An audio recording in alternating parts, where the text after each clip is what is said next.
Kau setia Bapa, Kau mulia. Tenanglah jiwaku, aman bersamamu. Lebih dari harta, Kaulah segalanya. Tenanglah jiwaku dalam hadirat-Mu. Kau tunjukkan kasih setiamu, Kau menyediakan yang ku perlu. Kau setia, Kau mulia, dulu, sekarang, dan selamanya. Kau tunjukkan kasih setiamu, Kau menyediakan yang ku perlu. Kau setia, Kau mulia, Bapa, Kau setia. Puji Tuhan, saudara-saudara yang Tuhan Yesus kasihi, kembali berjumpa dengan saya dalam khotbah online GPC Anugerah Bermazmur Minggu 28 November 2021. Mari kita berdoa dan meminta kasih karunia Tuhan untuk membuat kita mengerti apa yang Tuhan mau sampaikan kepada kita hari ini. Tuhan Yesus, terima kasih untuk berkat dan anugerah-Mu yang luar biasa. Kami percaya dimanapun kami berada, Tuhan tidak pernah meninggalkan dan tidak membiarkan kami, tapi Tuhan selalu menjaga kami dan memberkati hidup kami. Hari ini Tuhan, kami rindu firman-Mu berbicara kepada kami. Oleh sebab itu, kuduskan, sucikan kami dengan darah-Mu. Layakkan kami untuk menerima firman-Mu, sehingga hidup kami boleh diberkati, berbuah bagi kemuliaan nama Tuhan, dan memberkati banyak orang. Nama-Mu ditinggikan, dimuliakan hari ini sampai selamanya di dalam nama Yesus. Amin.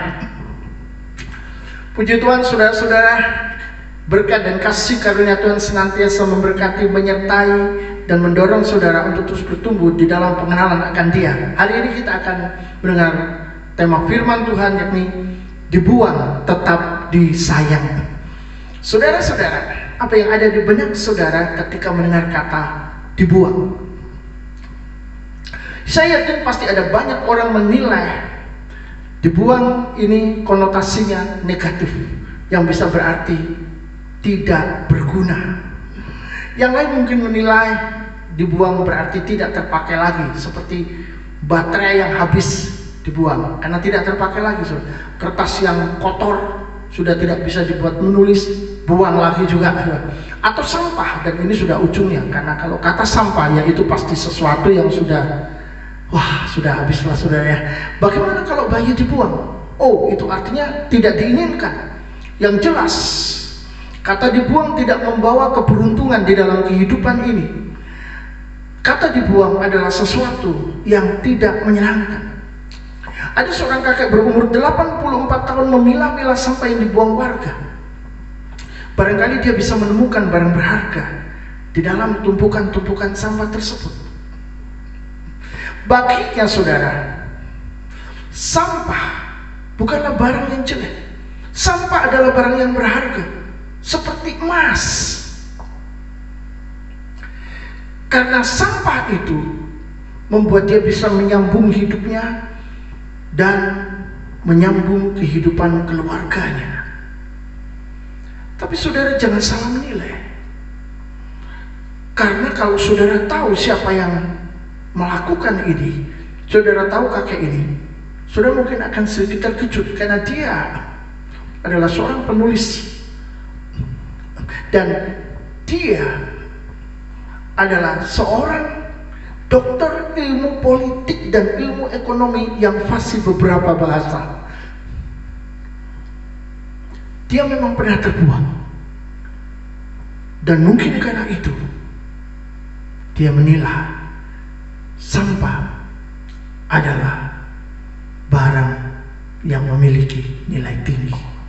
Mungkin saja dia menganggap dirinya memiliki begitu banyak pengalaman dan dia dibuang seperti sampah, tapi dia memiliki nilai di dalam dirinya. Ini pandangan manusia. Saudara-saudara, ketika kita membaca Alkitab, ternyata di dalamnya kita juga menemukan kata dibuang di sana. Istilah ini ada di dalam firman Tuhan, dipakai oleh firman Tuhan dan tidak tanggung-tanggung. Kata dibuang itu ditujukan kepada Israel, bangsa pilihan Allah, umat kesayangan Tuhan. Ironis memang, umat yang disayang dan dikasihi oleh Tuhan dimuliakan di atas bangsa-bangsa lain, karena Tuhan menyebut mereka bangsa pilihan Allah, bangsa yang dipilih Tuhan, umat pilihan Tuhan. Saudara, itu bukan saja terdengar keren, tetapi ternyata untuk orang-orang di sekitar Israel itu terdengar sangat menakutkan, karena bangsa-bangsa lain ini tahu akan penyertaan Tuhan terhadap bangsa Israel. Mereka tahu bahwa kemenangan Israel itu bukan karena kekuatan Israel secara fisik atau keahlian mereka di dalam berperang, tetapi karena Tuhan Israel yang hebat, baik di gunung maupun di bumi maupun di dataran, saudara. Jadi saudara-saudara, ada satu peristiwa yang bisa menunjukkan kedahsyatan bangsa Israel atau kedahsyatan bangsa umat pilihan Tuhan ini. Ada saat di mana, saudara, mereka cuma diam saja. Tuhan yang berperang ganti mereka. Jadi ketika Israel berperang dengan musuh-musuhnya, musuh-musuhnya itu berperang sendiri dengan saudaranya. Mereka saling membunuh dan mati, dan Israel cuma diam saja sehingga mereka mengalami kemenangan telak. Tapi saudara, bangsa yang besar ini ternyata juga adalah bangsa yang dibuang oleh Allah, dibuang oleh Tuhan.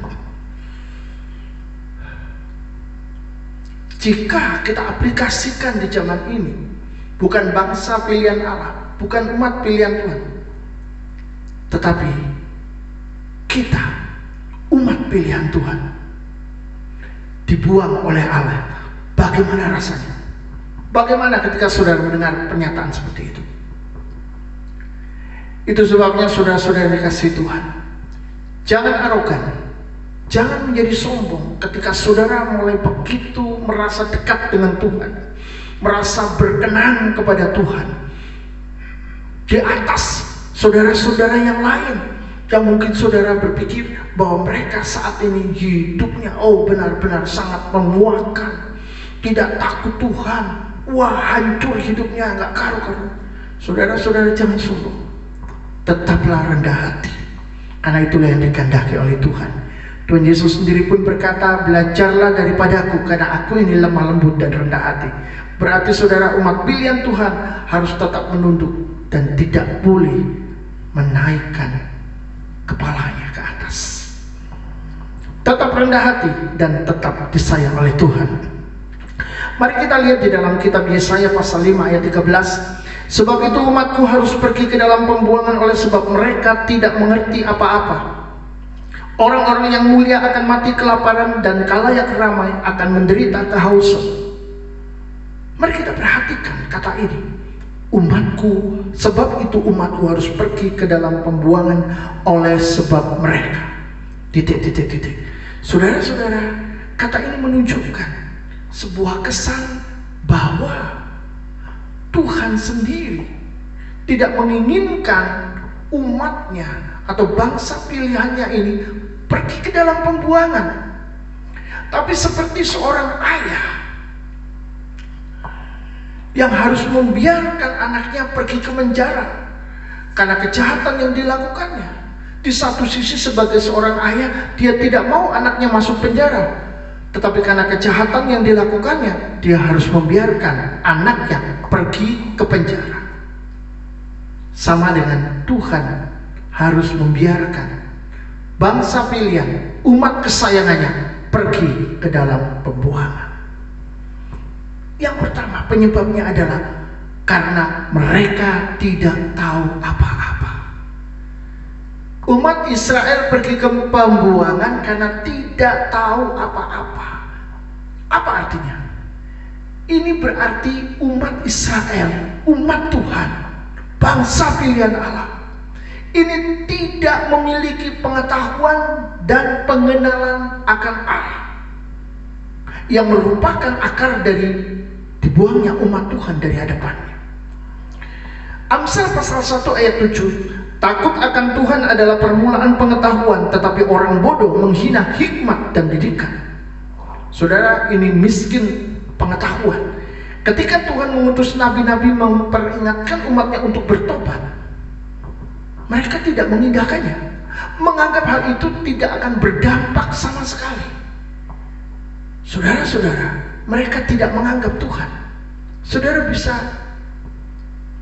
bayangkan, saudara bisa rasakan, kalau saudara adalah orang yang sangat penting, katakan Anda adalah seorang presiden, lalu ada seorang pengemis sedang berdiri di hadapan Anda dan Anda berkata agar pengemis itu melakukan sesuatu, lalu pengemis itu tidak mengubris Anda, bagaimana rasanya?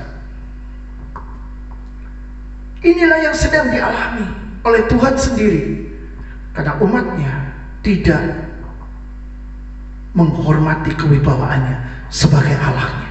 Saudara-saudara, rasa takut tidak ada dan pengetahuan atau pengenalan akan Allah yang keras akan perbuatan dosa itu pun tidak mereka miliki. Mereka begitu santai dengan kesalahan dan begitu bodoh menganggap bahwa Tuhan pasti diam saja. Benar-benar ini adalah bangsa pilihan yang tidak punya pengertian. Jangan sampai saudara-saudara kita sebagai umat pilihannya, kita adalah orang-orang yang dikhususkan, yang diistimewakan oleh Tuhan, juga tidak memiliki pengertian, tidak tahu apa-apa. Saat Raja Salomo melakukan dosa menyembah Allah lain, Tuhan memecah kerajaannya menjadi dua. Kerajaan utara terdiri dari 10 suku diserahkan kepada Yerobeam yang sama sekali bukan keturunan Daud. Hanya satu suku, saudara, satu suku, suku Yehuda yang disebut dengan kerajaan selatan diserahkan kepada Rehabeam, anak daripada Salomo. Saudara, ini sangat memilukan, tapi Tuhan masih menyisakan satu suku karena Daud. Satu suku disisakan agar Daud tetap memiliki keturunan di Yerusalem, yaitu kota yang dipilih Tuhan agar namanya ada di sana. Jadi saudara-saudara, Tuhan masih tetap memilih satu suku saja untuk meneruskan pekerjaannya di muka bumi. Apa yang dimaksud Tuhan dengan dosa tidak tahu apa-apa adalah dosa tidak memiliki pengetahuan dan pengenalan akan Allah. Atau saudara, ini bisa disamakan dengan dosa kebodohan, bodoh secara rohani.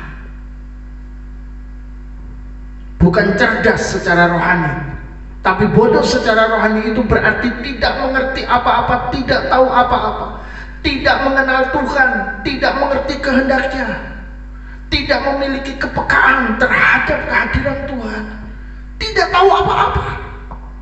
Kalau ditanya apa yang Tuhan inginkan dalam hidupmu, nggak tahu. Apa rencana Tuhan dalam hidupmu, nggak tahu juga. Pokoknya serba nggak tahu. Baiklah, kamu pimpin doa sekarang. Saya nggak tahu saya harus berdoa apa. Ya sudah, kamu berdoa di rumah. Saya juga nggak tahu saya harus ngomong apa. Saudara-saudara, tidak tahu, tidak mengerti.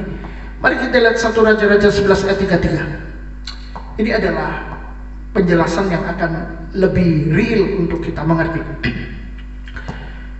Sebabnya ialah karena ia telah meninggalkan aku dan sujud menyembah kepada Asitoret, dewi orang Sidon, kepada Kamos, Allah orang Moab, dan kepada Milkom Allah Bani Amon.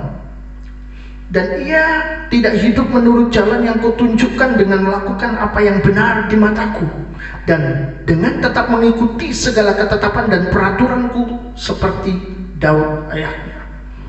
Saudara-saudara, ia telah meninggalkan aku. Saudara-saudara, dosa meninggalkan Tuhan, ini yang dilakukan oleh Salomo.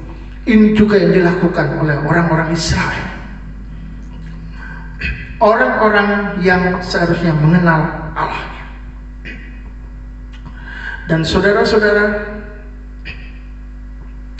kita perlu tahu satu hal, bahwa meninggalkan Tuhan, tidak melakukan apa yang benar di mata Tuhan, tidak hidup menurut jalan Tuhan, itu sama dengan ketidaksetiaan. Yang kedua adalah ketidaksetiaan Israel sebagai umat Tuhan yang meninggalkan Tuhan. Tidakkah ini membuat Tuhan geram? Bukankah Tuhan terlalu setia, saudara? Bahkan ketika Tuhan mengusir Adam dan Hawa di Taman Eden, Tuhan tetap setia. Tuhan tidak meninggalkan mereka. Dan Tuhan tidak menunjukkan sebuah sikap bahwa Tuhan mengusir lalu tidak berhubungan sama sekali. Tidak, Tuhan tetap bekerja. Ini yang luar biasa.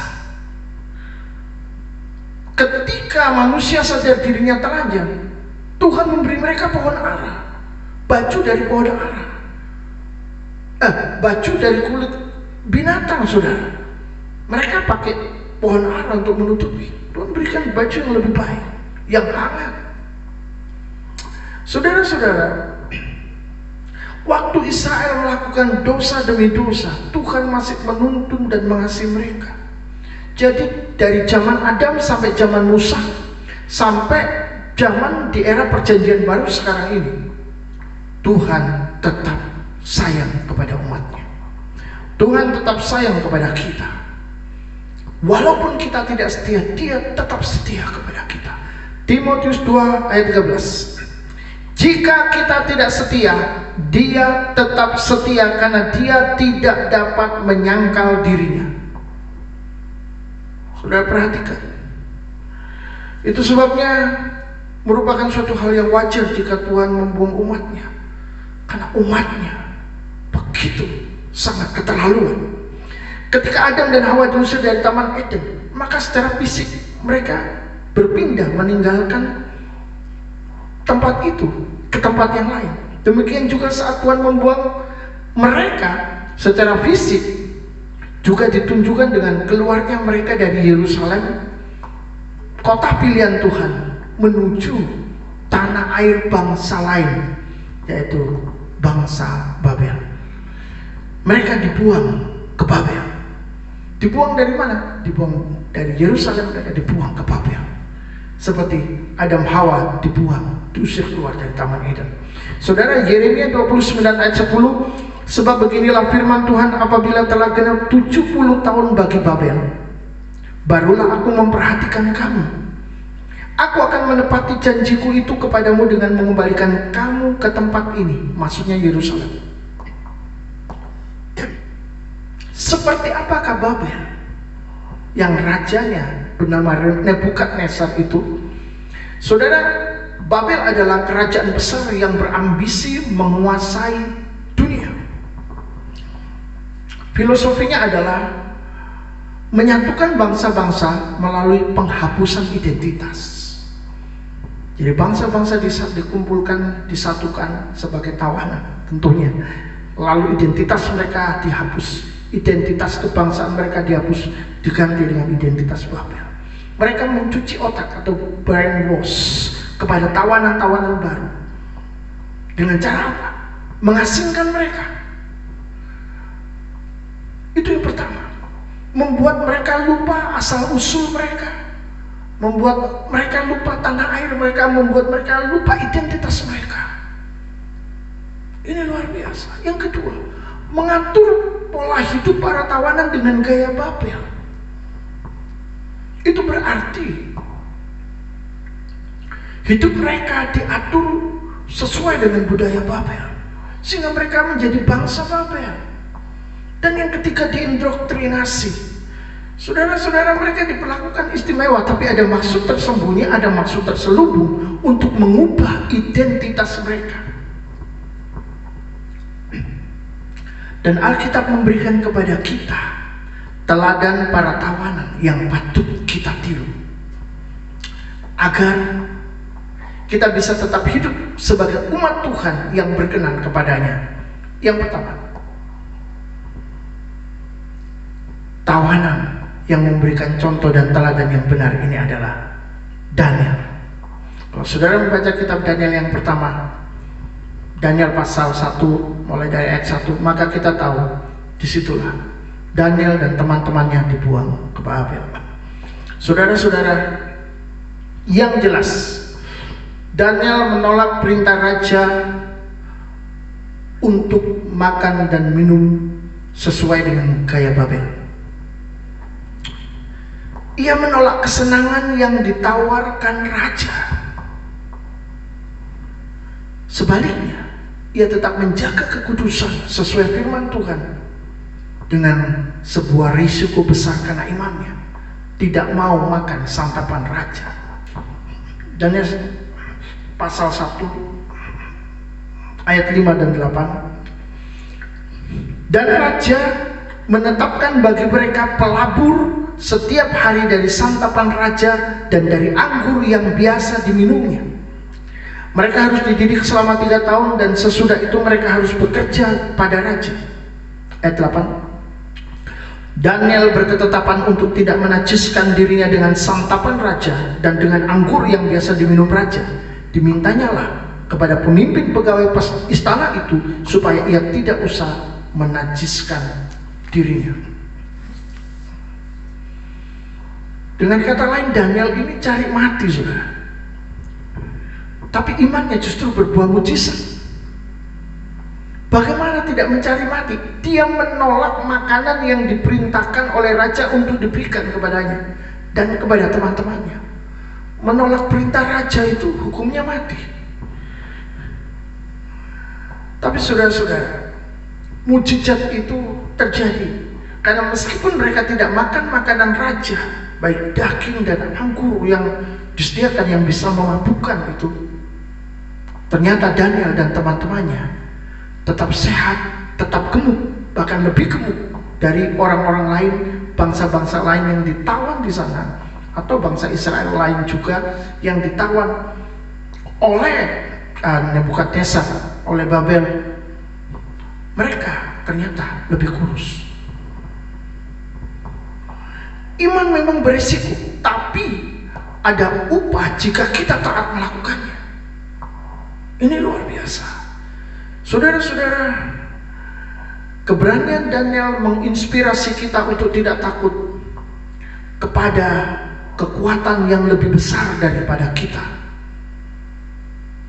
ketika kita mengandalkan Tuhan. Kalau kita mengandalkan Tuhan, kita tidak perlu takut dengan kekuatan yang lebih besar, sekalipun itu membuat badan kita gemetar atau membuat kita menggigil. Tetaplah percaya bahwa Tuhanmu besar, lebih besar dari apapun. Andalkan Dia, Dia bisa dipercaya. Yang kedua, Sadrak, Mesak, Abednego. Ini adalah tawanan lain yang juga mengalami tekanan yang sangat besar, sama seperti Daniel. Mereka disuruh menyembah patung Raja Nebukadnezar, dan mereka menolaknya. Saudara-saudara, akibatnya mereka dibakar hidup-hidup.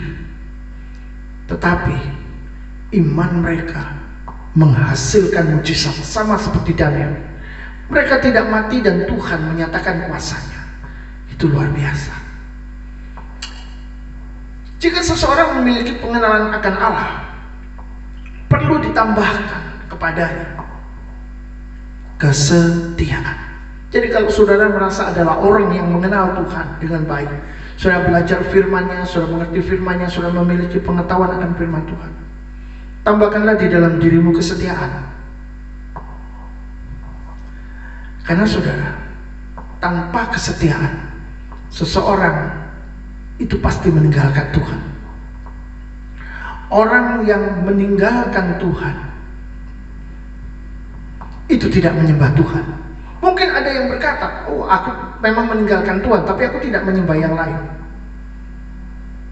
Begitu kita tidak menyembah Tuhan, maka kita pasti menyembah yang lain. Kalau Anda tidak menyembah dewa, Anda tidak menyembah Tuhan, Anda tidak menyembah ilah yang lain, Anda pasti menyembah diri Anda sendiri. Karena Anda menggantikan diri Anda sebagai Tuhan dengan menolak menyembah Tuhan. Jadi tidak bisa dihindari bahwa kita akan menyembah diri kita kalau kita tidak menyembah Tuhan. Hanya ada satu orang benar, yaitu orang yang menyembah Tuhan. Karena kalau seseorang itu menyembah Tuhan, pasti dia memuji Dia dan dia melakukan perintahnya. Kalau dia tidak mau menyembah Tuhan, tidak mau memuji Dia, tidak mau melakukan perintahnya, maka dia pasti akan menyembah dirinya sendiri, melakukan apa yang aku mau, egonya yang akan menjadi Tuhannya. Dan saudara-saudara, menyembah Tuhan itu harus bersungguh-sungguh agar bisa menghadapi kerajaan Babel yang menjadi gambaran daripada kerajaan iblis yang menginginkan kita berpindah ke wilayahnya untuk diperbudak atau menjadi budaknya. Dia ingin menguasai kita menjadi budaknya. Itulah iblis.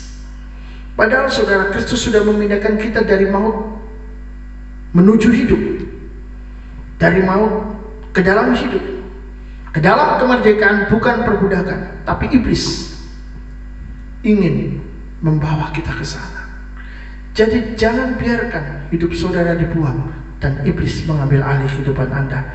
Belajarlah dari kisah Israel dalam perbudakan. Kita melihat itu suatu hukuman dan sangat mengerikan. Karena Israel yang cinta tanah airnya, dia harus kehilangan identitasnya sebagai umat Tuhan, sebagai bangsa pilihan Tuhan. Tapi saudara-saudara, di sanalah bangsa ini mulai belajar mengenai Allah. Di mana? Di dalam pembuangan. Di tempat pembuangan sebagai tawanan, mereka tetap bisa bekerja bebas, mengumpulkan uang dan menjadi kaya. Meskipun mereka harus tetap bekerja bagi Babel, membayar pajak dan taat kepada Babel, tapi mereka bisa hidup enak, saudara. Mereka bisa bekerja, mengumpulkan duit dan menjadi kaya. Itu adalah kemurahan hati Nebukadnezar. Betul begitu? Tidak. Kita mesti ingat bangsa Babel ingin menguasai dunia dan menjadikan para tawanan budaknya. Tetapi saudara, ini karena kasih setia Tuhan, ini karena kebaikan dan kemurahan hati Tuhan, sehingga walaupun dibuang, tapi tetap dipelihara. Itulah hati Tuhan kita, itulah cinta. Cinta seorang bapa kepada anaknya, cinta seorang ayah kepada anaknya. Saudara-saudara, sekali lagi, keadaan baik sebagai tawanan menunjukkan kasih setia Tuhan. Dan hukuman pembuangan ke Babel ini sebenarnya menunjukkan didikan Tuhan yang mengubah bangsa itu menjadi taat dan belajar setia. Bangsa tegar tengkuk, bangsa yang tidak mau bersyukur, diubah oleh Tuhan menjadi bangsa yang taat dan belajar setia. Tuhan mengajar barang siapa yang dikasihinya. Di sanalah kasih karunia Tuhan diajarkan secara langsung, dan kerasnya ajaran Tuhan dijadikan pelajaran berharga. Agar apa? Umatnya menjadi umat yang tidak mempermainkan Tuhan. Saudara-saudara, dari peristiwa itu kita belajar, meskipun umatnya dibuang, tetapi Tuhan tetap sayang. 3 pelajaran dari Tuhan yang perlu kita perhatikan. Yang pertama, Kebodohan rohani menyebabkan hajaran dan hukuman Tuhan. Yang kedua, ketidaktaatan dan ketidaksetiaan menyebabkan pembuangan. Yang ketiga, kasih karunia Tuhan membuat Dia tidak pernah berhenti mengasihi kita, tidak pernah berhenti mengasihi umatnya.